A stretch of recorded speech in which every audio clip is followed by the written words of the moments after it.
क्या बताते हैं गरीबदास साहिब जी के इनने एक भी कर्ता बना साधी, एक कर्ता को भी फाइनल नहीं मान्या, 9 ठहरा दिए, 9 अवतार 9 भगवान, और 10वां अवतार और आवेगा, 10वां अवतार और आवेगा निकलंक नाम तय, कलयुग के एंड में, कलयुग के अंत में।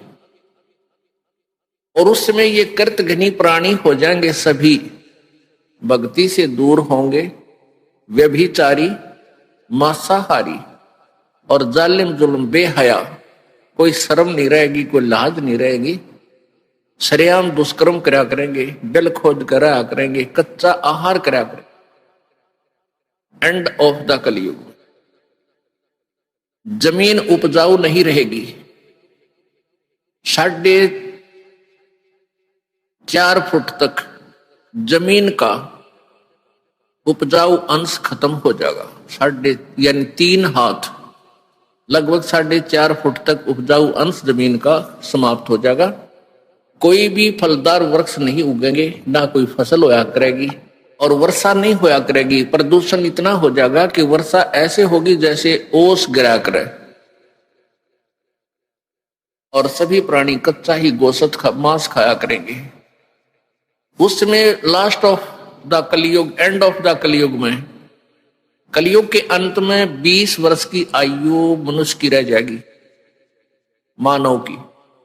और उसमें से 5 खंड बताए हैं सूक्ष्म वेद में, यानी 15 वर्ष की आयु में जन्म भी हो लेगा, जवान भी हो लेगा, और गर्भारी भी हो लेगा, और मृत्यु को भी प्राप्त हो लेगा।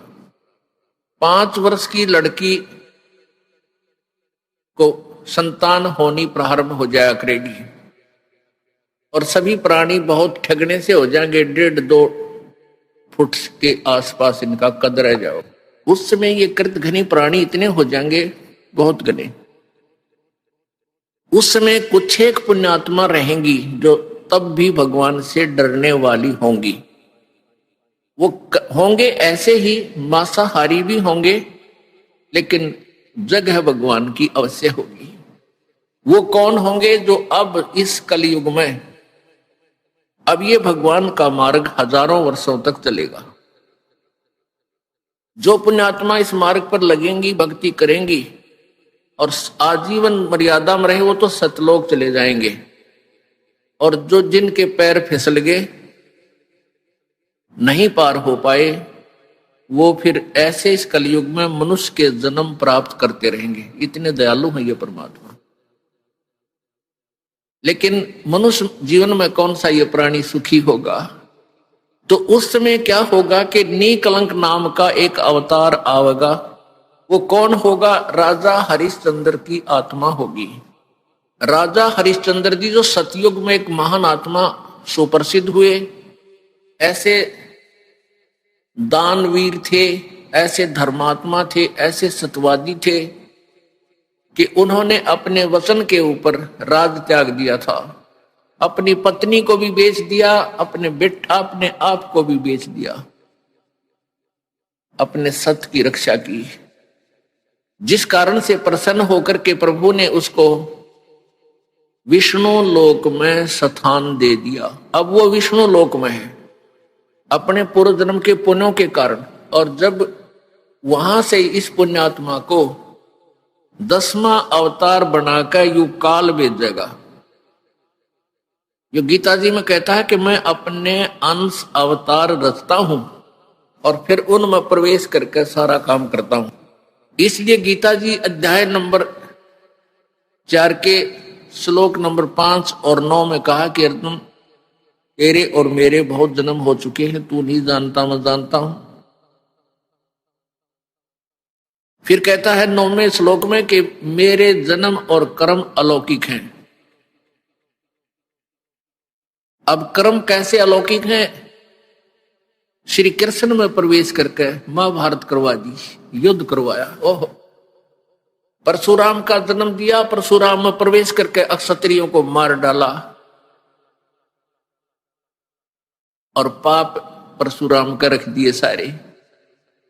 ऐसे ही राजा हरिश्चंद्र जी को नीकलंक नाम से संभल नगरी में विष्णु दत्त शर्मा के घर पे इसका जन्म होगा 10वें अवतार का। 10वां अवतार जो होगा संभल नगरी में, और विष्णु दत्त शर्मा नाम का एक ब्राह्मण होगा, उसके घर पे जन्म होगा। और वो विशेष अलग से ही वैरायटी का बालक होगा, उसका उन अन्य से तगड़ा शरीर होगा, क्योंकि वो स्पेशल भेज रखा होता है तो।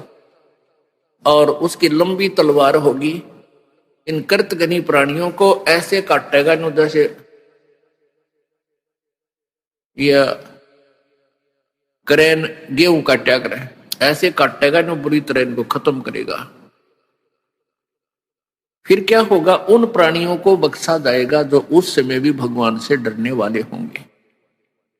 इतना प्रदूषण उस समय क्या होगा, फिर परमात्मा अपनी मेहर से, पुणात्मा एक तो परमात्मा ने विधान बना कर छोड़ दिया, तो विधान जो भगवान ने बनाया है उसके ऊपर ये साइंटिस्ट अपना अनुभव करके थोड़ी रिसर्च कर लेते हैं और फिर वो भगवान को रिजेक्ट करना प्रारंभ कर देते हैं। ये इनकी महाभूल है।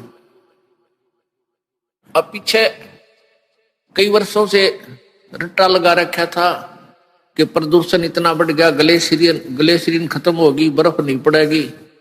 अरे कई इतनी बर्फ गिर दी बिना गिनती की, और नो का नो प्रदूषण है, नो का नो सारा सौदा है, डूंडा उठा दी। तो भगवान की अपनी विटो पावर न्यारी है। तो क्या होगा, कलयुग की एंड में इन सभी को नाश करेगा, ऐसी दुष्ट आत्माओं को काटा जाएगा,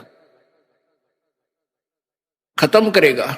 उसके बाद जो पुण्य उस समय थोड़ी बहुत आस्था भगवान की जिनमें होगी वो शेष बचेंगे। फिर बहुत जबरदस्त वर्षा होगी, और वो पहले वर्षा प्रारंभ होगी बहुत ज्यादा, वो व्यक्ति वहां से खिसक जाएंगे, मैदानी स्थान छोड़कर पहाड़ों पर चले जाएंगे। बहुत सैकड़ों फुट पानी पूरी पृथ्वी पर हो जाएगा, और फिर बहुत समय तक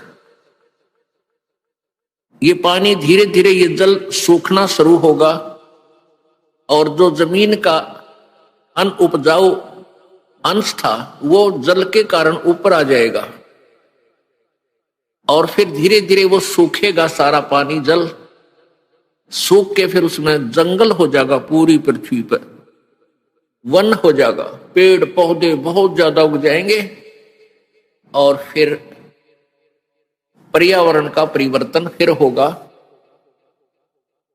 वन जो है ऑक्सीजन छोड़ते हैं पेड़, और कार्बन डाइऑक्साइड वायु से लेकर के पुनः पूरे वायुमंडल को शुद्ध कर देंगे। फिर उन शेष बचे हुए प्राणियों के घर पर जो बालक होंगे वो उल्टे होंगे।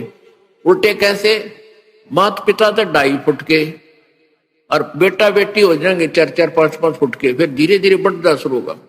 तो सतयुग में सैकड़ों फुट हाइट के इंसान हो जाते हैं, सैकड़ों, और लाखों वर्ष की आयु हो जाती, क्योंकि शुद्ध वायु, शुद्ध वातावरण, बीमारी होती नहीं उस समय सतयुग में, बहुत कम। अब हम इस विषय को यहीं क्लोज करते हैं।